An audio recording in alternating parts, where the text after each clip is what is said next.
जय हिंद प्यारे साथियों, स्वागत है आप सभी का उत्कर्ष एकेडमी खिलचीपुर के ऑनलाइन प्लेटफॉर्म में। सीआरपीएफ ट्रेड्समैन एग्जाम 2023 के लिए वेरी मोस्ट और इम्पोर्टेंट जीके एंड जीएस के क्वेश्चन इस वीडियो में हम लोग डिस्कस करने वाले हैं। प्यारे साथियों, ये ऐसे क्वेश्चन है जो एग्जाम के अंदर कई बार रिपीट हुए हैं और आपकी आने वाली एग्जाम के अंदर भी डेफिनेटली एग्जाम में क्वेश्चन इसी सीरीज में से आपको देखने को मिलेंगे। इसलिए एक भी क्वेश्चन को बिना स्किप किए पूरे वीडियो को ध्यानपूर्वक देखना है। इस प्रकार के वीडियो का आज हमारा 43वां पार्ट होगा। इससे पहले हमारे 42 पार्ट कंप्लीट हो चुके हैं। यदि आप लोगों ने वो नहीं देखे तो आप उन्हें भी जरूर देख लें। और इस क्लास का यदि आप लोग पीडीएफ डाउनलोड करना चाहते हैं तो आप हमारे टेलीग्राम से जुड़ सकते हैं। टेलीग्राम का लिंक आप लोगों को इस वीडियो के डिस्क्रिप्शन में मिल जाएगा। यदि आप चैनल पर पहली बार आए तो चैनल को भी सब्सक्राइब कर लें और बेल आइकन को ऑन कर लें, जिससे आपको सभी क्लास का नोटिफिकेशन तुरंत मिल पाएगा। आज का पहला क्वेश्चन है, यूक्रेन की राजधानी क्या है? चार ऑप्शन आपको दिए गए हैं, चिसिनाउ, बुखारेस्ट और मिन्स्क, कीव। तो इसका राइट आंसर आपको याद रखना है कीव, यानी ऑप्शन नंबर 4 इसका सही जवाब हो जाएगा। ये जो बुखारेस्ट आपको दिखाई दे रहा है, याद रखिएगा रोमानिया की राजधानी हो जाएगी। और उसके बाद मिन्स्क से आपको याद रखना है बेलारूस की राजधानी, बेलारूस की राजधानी मिन्स्क हो जाएगी। इतनी जानकारी इस क्वेश्चन से याद रखिएगा। अगला क्वेश्चन है, मगध में नंद वंश का संस्थापक कौन था? तो प्यारे साथियों, मगध में नंद वंश का संस्थापक महापद्म नंद हो जाएगा। ऑप्शन नंबर 1 इसका सही जवाब है। नंद वंश ने 343 से 321 ईसा पूर्व के बीच उत्तरी भारत में मगध पर शासन किया था। अगला क्वेश्चन है, निम्नलिखित में से कौन सी ट्रॉफी क्रिकेट से संबंधित है? Sultan Azlan Shah cup, Vijay Hazare trophy, संतोष ट्रॉफी और डेविस कप।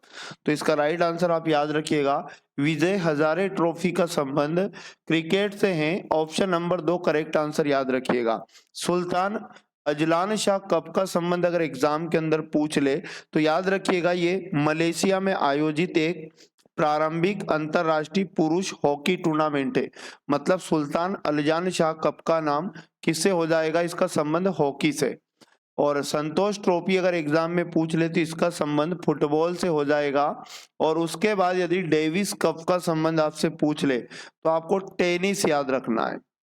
अगले क्वेश्चन की यदि बात की जाए, भारत में सबसे बड़ा डेल्टा कौन सा है? तो इसका राइट आंसर याद रखिएगा, सुंदरवन डेल्टा।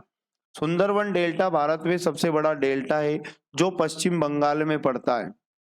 अगला क्वेश्चन है, कोरंडम किसका अयस्क है? लोहा, एल्यूमिनियम, तांबा, चांदी। तो प्यारे साथियों, कोरंडम याद रखिएगा एल्यूमिनियम का एक अयस्क है। ऑप्शन नंबर 2 इसका करेक्ट आंसर हो जाएगा। और लोहा के मुख्य अयस्क तो आप जानते होंगे, हेमेटाइट, लिमोनाइट, सीडेराइट। उसके बाद चांदी के भी अयस्क इंपोर्टेंट एग्जाम में आ सकते हैं, अर्जेंटाइट आपको याद रखना है। अगला क्वेश्चन है, भारत के संविधान का अनुच्छेद 352 किससे संबंधित है? तो प्यारे साथियों, भारतीय संविधान का अनुच्छेद 352 का संबंध राष्ट्रीय आपातकाल से है। ऑप्शन नंबर 3 करेक्ट आंसर याद रखिएगा। अगला क्वेश्चन है, निम्नलिखित में से राजीव गांधी खेल रत्न पुरस्कार प्राप्त करने वाले क्रिकेटर कौन है? तो राजीव गांधी खेल रत्न पुरस्कार प्राप्त करने वाले पहले क्रिकेटर बात कर रहा है क्वेश्चन, तो याद रखिएगा सचिन तेंदुलकर। ऑप्शन नंबर 4 इसका करेक्ट आंसर हो जाएगा। भारत रत्न प्राप्त करने वाले पहले क्रिकेटर का नाम भी सचिन तेंदुलकर ही है, यही है, मतलब अलग नहीं है। और उसके बाद आपको याद रखना है, जो राजीव गांधी खेल रत्न पुरस्कार है, पहले प्राप्तकर्ता अगर एग्जाम में पूछ ले तो विश्वनाथ आनंद को पहली बार ये मिला था। और महिला में किसे पहली बार मिला था? तो कर्णम मल्लेश्वरी का नाम आपको याद रखना है। अगला क्वेश्चन है, भारत ने पहली बार कब में परमाणु उपकरण का परीक्षण किया था? परमाणु उपकरण का परीक्षण 1974 में इंडिया ने पहली बार किया था। ऑप्शन नंबर 1 सही जवाब याद रखना है। अगला क्वेश्चन है, एक स्थायी मेमोरी है, 4 ऑप्शन में मेमोरियों के नाम है। एक अस्थायी मेमोरी का आपको पता लगाना है। ऑप्शन नंबर 1 सही जवाब हो जाएगा।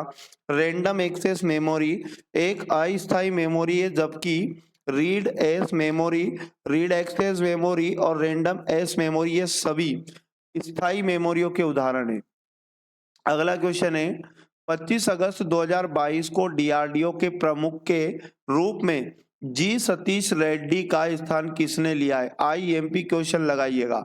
तो याद रखिएगा, जी सतीश रेड्डी के स्थान पर जो आए हैं डीआरडीओ के प्रमुख, उनका नाम समीर वी कामत आपको याद रखना है। ऑप्शन नंबर 2 इस क्वेश्चन का सही जवाब है। अब डीआरडीओ की स्थापना आपसे एग्जाम के अंदर पूछ सकता है, तो 1958 आपको याद रखना है। और इसका मुख्यालय अगर एग्जाम में पूछ ले तो नई दिल्ली आपको यहां से याद रखना है। अगला क्वेश्चन है, ऊर्जा का एसआई मात्रक क्या है? न्यूटन, जूल, किलोवाट, अश्व शक्ति। तो ऊर्जा का एसआई मात्रक जूल याद रखिएगा। ऑप्शन नंबर 2 इसका सही जवाब हो जाएगा। न्यूटन अगर पूछ ले किसका एसआई मात्रक है, तो याद रखना न्यूटन बल का एसआई मात्रक होता है। इंपॉर्टेंट यहाँ पर अश्व शक्ति भी है, तो याद रखिएगा अश्व शक्ति शक्ति के मापन का एक मात्रक है।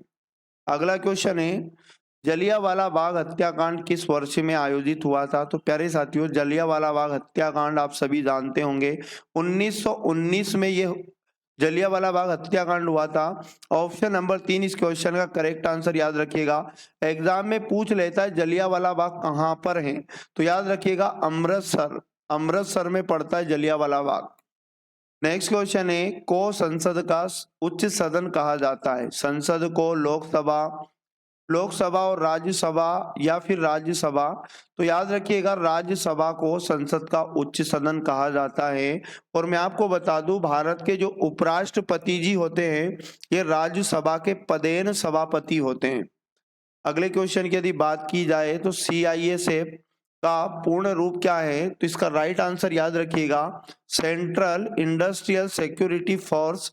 ऑप्शन नंबर 1 करेक्ट आंसर हो जाएगा। सीआईएसएफ हिंदी में केंद्रीय औद्योगिक बल इसे कहते हैं। और इसका मुख्यालय आप याद रखिएगा, तो इसका हेडक्वार्टर नई दिल्ली में याद रखिएगा। अगले क्वेश्चन की यदि बात की जाए, कूडनकुलम परमाणु ऊर्जा संयंत्र कहाँ है? तो राइट आंसर आपको याद रखना है तमिलनाडु। तमिलनाडु में है कूडनकुलम परमाणु ऊर्जा संयंत्र। और याद रखिएगा ये भारत का सबसे बड़ा परमाणु ऊर्जा केंद्र भी है, कूडनकुलम परमाणु ऊर्जा संयंत्र। तो प्यारे साथियों, ये थे प्रतिदिन की भांति आज भी 15 क्वेश्चन का वेरी मोस्ट इंपोर्टेंट सेट। प्रतिदिन इस क्लास को जरूर देखा करिए, यकीन मानिएगा एक दिन आपका जीके एंड जीएस एग्जाम के अंदर एक भी गलत नहीं होगा। मिलेंगे पुनः नेक्स्ट वाले पार्ट में, तब तक पढ़ते रहिएगा। जय हिंद, जय भारत, भारत माता की जय।